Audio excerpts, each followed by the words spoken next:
I'm sure you've seen at least one of those Instagram reels where a guy acts like he's just back from school and opens a game and all his friends join in and they play all night. Then it cuts to him as an adult and he plays alone and bored with a caption like, I'm sorry, but gaming doesn't hit the same anymore. Or I've even seen someone saying gaming is dead and things like that. Although I understand where this is coming from, I have to say I don't agree with it. In fact, I'd argue that gaming has never been better, or at the very least, it is in a very good place right now. And let me tell you why. So, to answer the question what happened to gaming, I think we should first look into what happened to games. What changed in games over the years that led people to believe gaming is dead? I've looked for complaints people have, and the biggest one was the aggressive monetization of modern games, aka microtransactions. You pay full price for a game, but you have to pay more money to access additional content like characters, skins, weapons, or what seems to be in every video game these days, season passes.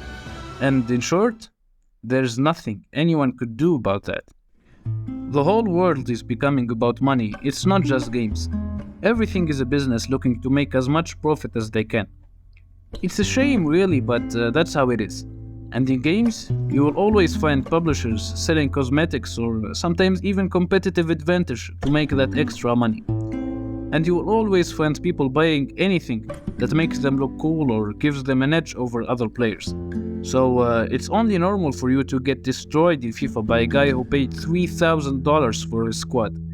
You will of course get bullied by an 8-year-old with a flying bike because his parents don't seem to care in raising him and just bribe him with all the money he asks for.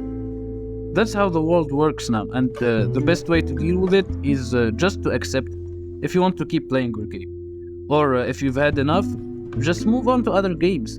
There are plenty of online games that don't sell any competitive advantage. Personally, I managed to put 300 hours into Red Dead Online, and I never really felt left out for not spending money on the game. I still play Rocket League pretty much every day and have a very good time. What I'm saying is there's still fun in online games without having to spend your entire life savings. Sure, not spending money means a lot of grind and you will never look as cool as the guy who spent $200 on skins, but at least you can play the game. Microtransactions isn't a problem that kills gaming for me or prevents me from having fun. Because so many games, I would even say the majority, don't have them. If you're not convinced with what I'm saying, quit online altogether and play single-player games. Indie games have never been a better place, and they don't have any cheaters or microtransactions. Subnautica, Hades, Cuphead, God of War, Uncharted, Red Dead Redemption 2, and countless other examples don't have microtransactions and are extremely well-made experiences that give you back your money's worth and more. Just because the game you are playing has microtransactions doesn't mean all games have them, and for sure doesn't mean the gaming isn't the same anymore. The point I'm making here is when I see big publishers are still releasing games with no aggressive microtransactions and see all the investment into expanding single-player games, I can't feel worried, for now at least. A big part of games has become about money, but it's not all of it, and thankfully, it seems that there will always be some games that put the player experience first. The other problem people mention is that every game seems to be losing all its player base, with player counts dropping 70, 80, or even 90%. These numbers sure seem scary, but in reality, they are very misleading. When you do a good marketing campaign for your game, people will play it, obviously. More than half the planet plays games, so with good marketing you can have 100, 200, 300,000 players. And that's a lot of people. Now, what goes wrong with these games is they are not interesting to the point of keeping those players invested for a long period after launch. In the case of Halo, I don't think that 300,000 people just quit gaming in the 3 months since its release. So the game here is to blame for not keeping its fan base playing. It's not that people gaming and caring about games. It's just you taking a game that failed to keep its players interested, as an example to say gaming is dead. There are many other problems with games, like we still see games asking full price for some unfinished product or not enough content. Massively overhyped games turn out to be bad, publishers not fixing their broken games, or we even see games that don't feel like they're real. Like with the day before, the devs had to release a video of someone actually playing the game, just to try and prove that it's real. That alone should tell you a lot about this industry. It is by no means perfect, but I still think there is a bright side here. Many amazing games are releasing, and there is still something for everyone. Now, games aren't the only thing that changed over the years. Many overlook that we, the players, have also changed, and this is key to answering why games don't feel the same anymore. Let me explain by giving my personal experience as an example. When I was about 12, I would wake up at 4 or 5 am to play Counter-Strike 1.6. Because during that time, from 4 to 8 or 9 am, no sane person uses the internet, so I had no lag. And when people start waking up and going to work, and I start feel the game lagging, I turn off the PC and go back to sleep. Waking up at 4 am just to avoid lagging, I wish I had that type of dedication to anything now. I remember I also spent like 2 months on a single boss in a Tomb Raider game. I still enjoyed every second, but it's insane now that I think about it. There is no way I have that much patience now, and I think you get where I'm going with this. As kids, we didn't have as many things to worry about.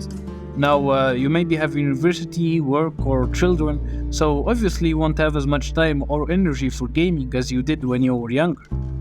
Playing Counter-Strike as a 12-year-old was just respawning and dying over and over, and I hardly got a kill. But I still enjoyed it and looked forward to it every day. Now, I can't even keep playing after losing 2 games in a row. And I think everyone can relate to that. It's not that gaming doesn't feel the same, it's that you are trying to feel about gaming the same way you did as a kid, which of course won't happen, because you changed, the way you look at things has changed. You shouldn't think or feel about anything the same way you did, let's say, 10 years ago. So try new things until you find what entertains you. Maybe you've been playing the same genres for a very long time, which is what I think most people don't realize.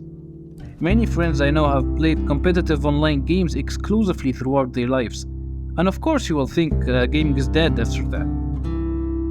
Call of Duty was fun after 6 hours of school, but you can't expect it to be the same fun after 10 hours of work. Like, have you seen kids these days? They play like they think they need a visa to go outside. You can't expect to go into that as a university student and enjoy it. What I'm saying is, it's normal if you don't enjoy games you did as a kid. Don't try to force it and find what feels entertaining to you now. Speaking for myself, I found a game that proved to me that gaming is still fun, and I recommend it to all of you. A Life of a Black Tiger.